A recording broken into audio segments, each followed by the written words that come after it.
नमस्कार, सुमन्स मॅजिक या रेसिपी चॅनलवर तुमचं मनापासून स्वागत आहे। आज मी तुम्हाला बेरीपासून अशा प्रकारची बर्फी बनवून दाखवणार आहे जी कधीही तुम्ही खाल्ली नसेल। बऱ्याच वेळा अशी ही बेरी आपण फेकून देतो ना, तर त्याचे तुम्ही पेढे, बर्फी अशी काही बनवू शकता। तर त्या प्रकारे आज मी तुम्हाला मलाई बर्फी सारखीच बर्फी बनवून दाखवणार आहे। व्हिडिओ स्किप न करता व्हिडिओ शेवटपर्यंत बघा। अगदी चॉकलेट सारखी दिसणारी ही बर्फी आहे।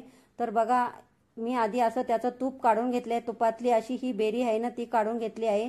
तर त्याचा व्हिडिओ सुद्धा मी तुम्हाला टाकणार आहे। तर त्याचा व्हिडिओ सुद्धा टाकलेला आहे, तो तुम्ही सुमन्स मॅजिक ह्या चॅनलवर जाऊन बघू शकता। कुकरमध्ये तूप कसं करायचं याचा व्हिडिओ मी आधीच टाकलेला आहे। तर त्यातला जो बेरी निघते ना, तर त्याची बेरी बनवायची आहे आपल्याला। तर बघा, त्यामध्ये अजून थोडंसं दूध आहे आणि हे मी खायचं पान टाकलं होतं, तर ते सुद्धा यामध्येच आपल्याला मिक्स करून घ्यायचं आहे। आता ही जी बेरी आहे ना, ही पुन्हा आपल्याला दुसऱ्या पॅन मध्ये आटवून घ्यायची आहे। त्यामध्ये सुद्धा तूप आहे, ते आपल्याला वेगळं करायचं आहे। तर आपल्याला फास्ट गॅसवर आपल्याला असं परतवून घ्यायचं आहे। तर बघा, तर बऱ्यापैकी आपलं तूप आता बाहेर आलेलं आहे बेरीमधलं। तर हे बेरीतलं तूप आपल्याला काढून टाकायचं आहे। जास्त तूप आपल्याला बर्फीसाठी नको आहे। तर एका चाळणीत आपण ते टाकून ते तूप काढून घेऊ। तर भरपूर 3 ते 4 चमचे मोठे असं भाजीचा एक मोठा चमचा तूप निघतं। तर तेवढं तूप आपल्याला पेढ्यांसाठी नको आहे। तर तुम्ही बघू शकता अशा प्रकारे तूप निघालेलं आहे। आता त्याच कढईत आपल्याला जी बेरी निघाली होती ती थंड करून मी मिक्सरला एकदम बारीक फाईन अशी पावडर त्याची करून घेतली आहे।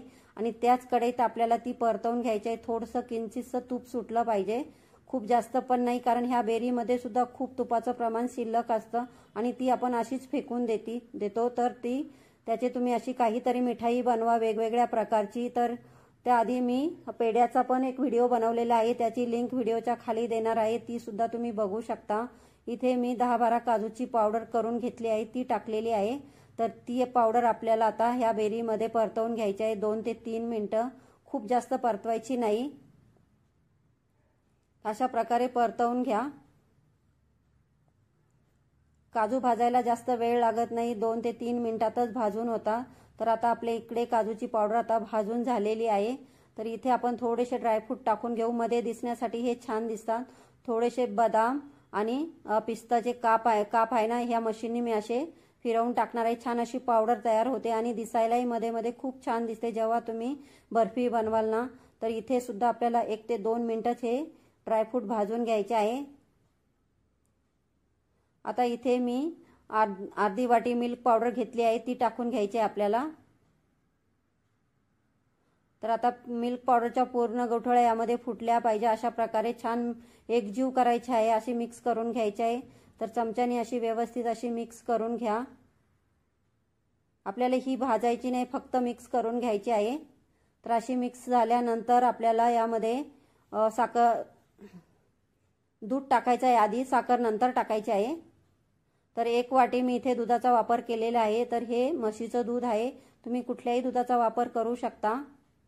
पण ही बर्फी जर तुम्ही खाल्ली ना, तर तुम्ही मार्केटची बर्फी विसरूनच जाल, इतकी भारी अशी ही बर्फी होते आणि आपली बेरी सुद्धा वाया जात नाही। आणि अशा प्रकारे कुकरमध्ये दही केलं ना, तूप केलं ना, तर त्याची भरपूर बेरी निघते। आता इथे मी अर्धी वाटी साखर टाकलेली आहे। साखर तुम्ही तुमच्या आवडीप्रमाणे टाका, कमी जास्त गोड हवा असेल ना, तर त्याप्रमाणे साखरेचा वापर करा। आता अशा प्रकारे आपल्याला हे मिश्रण मिक्स करून घ्यायचे आहे, कंटिन्यू हलवत राहायचं आहे। तर बघा, अशा प्रकारे तूप सुटलं पाहिजे, तर समजायचं आपलं हे मिश्रण आता रेडी झालेलं आहे। आता त्यामध्ये थोडीशी वेलची पावडर टाकून घ्यायची आहे, तुम्ही इथे जायफळ सुद्धा टाकू शकता, पण इथे मी फक्त वेलची पूड टाकलेली आहे। कढईपासून असं वेगळं झालं तर आपलं मिश्रण तयार झालं असं समजायचं। तर इथे मी एक साचा घेतलेला आहे, त्याला बटर पेपर लावून ठेवलेला आहे, त्यावर थोडंसं तूप लावून घेतलेलं आहे। ही तयारी आपल्याला आधीच करून घ्यायची आहे, बर्फी व्हायच्या आधीच ही करून घ्यायची आहे। तर हे मिश्रण आपल्याला यामध्ये ओतून घ्यायचं आहे। आता तुम्हाला किती जाड पातळ करायचे आहे ना, त्याप्रमाणे तुम्ही हे लावून घ्या भांड्याला। तर तुम्ही बघू शकता किती आपलं बेरीतून अख्खं तूप काढल्यानंतर सुद्धा किती तूप शिल्लक आहे, त्यामध्ये भरपूर असं तूप न टाकता भरपूर असं तूप सुटलेलं आहे बर्फीला। तर अशा प्रकारे आपल्याला हे लावून घ्यायचं आहे आणि त्यावर थोडेसे ड्रायफ्रूट मी जे शिल्लक ठेवले ते थोडेसे त्यावर हे अशा प्रकारे गार्निशिंग करून घ्या, किंवा तुम्ही तुमच्याकडे मशीन नसेल तर तुम्ही हाताने कट करून सुद्धा हे टाकून शकता आणि अशा प्रकारे स्पॅच्युलाने असे थोडेसे दाबून द्या, म्हणजे वरती निघणार नाही। आता हे नॉर्मल टेम्परेचरला ठेवायचं आहे, तर मी इथे 2 ते 3 तास नॉर्मल टेम्परेचरला ठेवले आहे आणि अशा प्रकारे ही बर्फी मी कट करून घेतली आहे चौकोनी आकारात। तर तुम्हाला घाई असेल तर तुम्ही फ्रीजमध्ये अगदी अर्धा तासातच ही बर्फी ठेवून करू शकता। तर बघा आपली बर्फी आता तयार झाली आहे। तुम्हाला मी अशी चमच्यानी काढून पण दाखवते। याचं टेक्स्चर तर तुम्ही बघू शकता, अगदी जाळीदार, अगदी मलाई बर्फी असते ना, अगदी तसंच झालेलं आहे। अगदी तुम्हाला कोणालाही खायला दिलं ना तर अगदी वाटेल की हे चॉकलेटची बर्फी आहे। लहान मुलांना तर खूपच आवडेल। आता आपण ही एका प्लेटमध्ये प्लेटिंग करून घेऊया। अशा प्रकारे तुम्ही एका प्लेटमध्ये काढून घ्या। पाहुणे आले ना, त्यांना दिले ना तर समजणार नाही की ही बेरीपासून आपण ही बर्फी बनवलेली आहे। तर खूप सॉफ्ट आणि मुलायम अशी ही बर्फी झालेली आहे। तोंडात टाकताच विरघळणारी अशी ही बर्फी आपली तयार झालेली आहे। तर अशा प्रकारची ही तुम्ही बर्फी नक्की बनवून बघा। बघा तोडून दाखवते तुम्हाला, किती सॉफ्ट अशी आपली ही बर्फी तयार झालेली आहे।